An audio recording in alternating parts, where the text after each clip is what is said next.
it is good to know that you have set up everything in Malaysia and are now broadcasting live. Millions are benefiting from these live shows. Please do continue even after Ramadan. There's a similar question. How is the relocation going in Malaysia? Did you reset up the post-production team there? A similar question from Shua from Dhaka, Bangladesh. Dr. Zakir Naik, you are my hero. You don't know how much I was missing you. And finally you came live. I have a lot of questions to ask. First is, how often am I going to see my hero? Please continue this live talks always. There are basically two questions. One is about the setup in Malaysia and second is about my live talks. As far as watching me on the media, I am available 24/7. You know, not on the Peace TV. Peace TV English I come approximately 18% of the time, and Peace TV Urdu maybe 14%, but you can go to the Peace TV app and there you can see all the programs you have missed for the last 1 week. So download the Peace TV app from the Google or from the App Store and you can see. You can go on the YouTube. There are about 2,000 videos of mine uploaded on the channel. You can go on the Facebook. You can watch me 24/7, alhamdulillah. As far as the live sessions are concerned, we never had live sessions on Peace TV except for the lectures and the conferences, which was, you know, on average a few times in a year. But alhamdulillah, in this month of Ramadan, as you may be aware, I am twice a week live. That is 9 times in this month of Ramadan, alhamdulillah. After Ramadan, inshallah, I have decided I will come live on this Peace TV network as well as my social media once a week, every Saturday. Saturday is the most important day for the maximum viewership, and I will try and have the program on the prime time. The prime time in most of the world is from 8:30 to 11 o'clock, more close from 9 to 10:30. And as you know that more than 50% of the viewership, whether it be on the Peace TV, more than 50% on the Facebook, on the YouTube, is from the Indian subcontinent, Bangladesh, Pakistan and India. So when it's prime time there, it will be in Malaysia 11:30. So every Saturday, inshallah, after Ramadan ends, I'll be live having a similar section by the topic, Ask Dr. Zakir. It will start at 11:30, inshallah, Malaysia time. That would be, the GMT would be 3:30. In Bangladesh, it will be 9:30, a prime time. In India, it would be 9 o'clock, again prime time. And Pakistan, 8:30, again prime time. But in Malaysia, it would be 11:30. And in Indonesia, where again we have a viewership, would be 8:30. And inshallah, it will be every Saturday.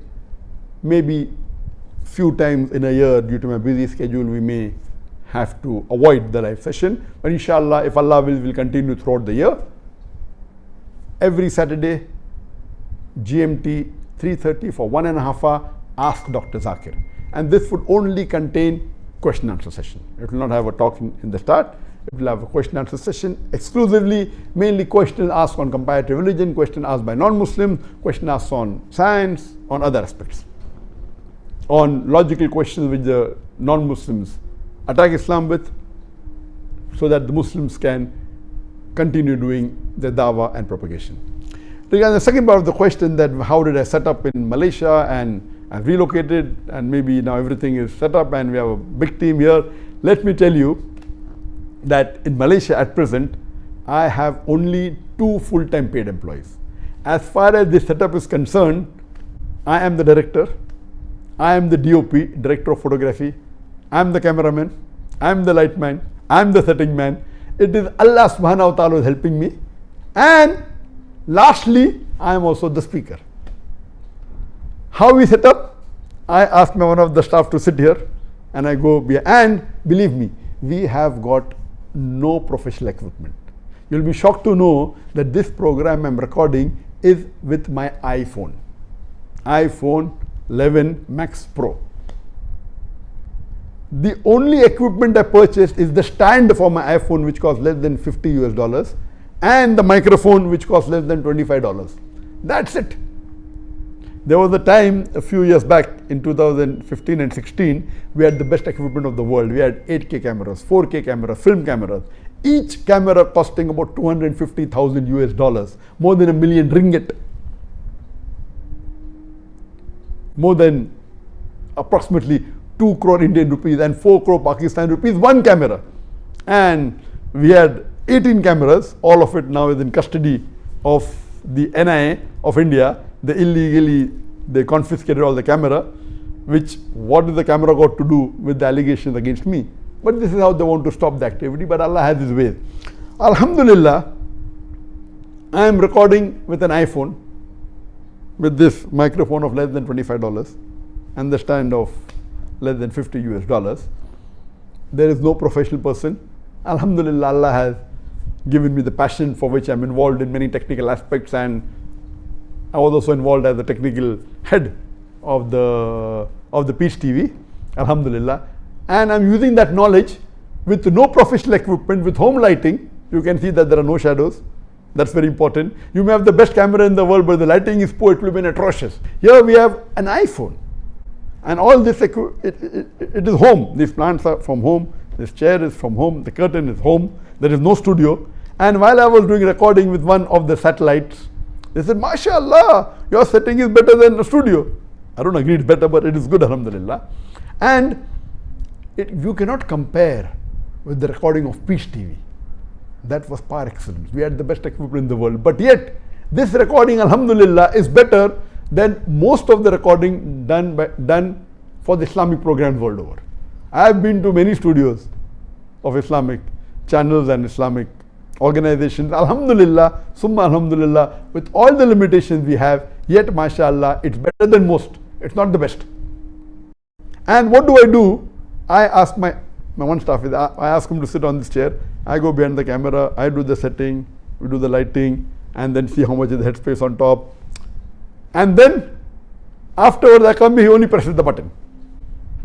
So this is mainly because of the help of Allah and the support of Allah. So this is just to show you that money is not the requirement for doing dawah. And I always said this in the past, and I also say in my dawah training program, out of the 10 most important things, the least important 10th is money. Allah's help is the most important.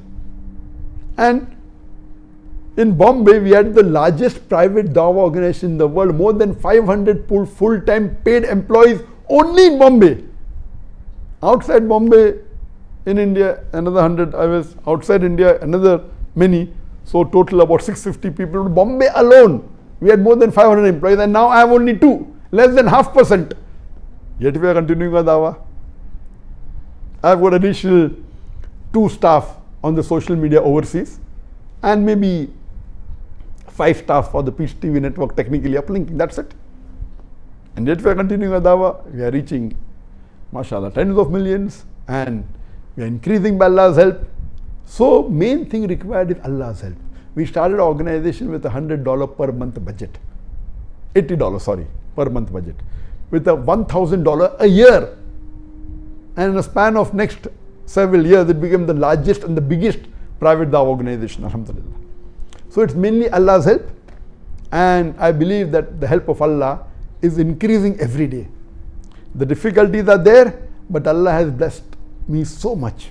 As far as my personal life is concerned, it is becoming better every day. It is multiple times better than what it was in India. And Allah is helping us multiple times more. And even if we thank Allah billions of times, trillions of times, it will not be sufficient. It's hadha min fazli rabbi. It's only because of the grace of Allah subhanahu wa ta'ala.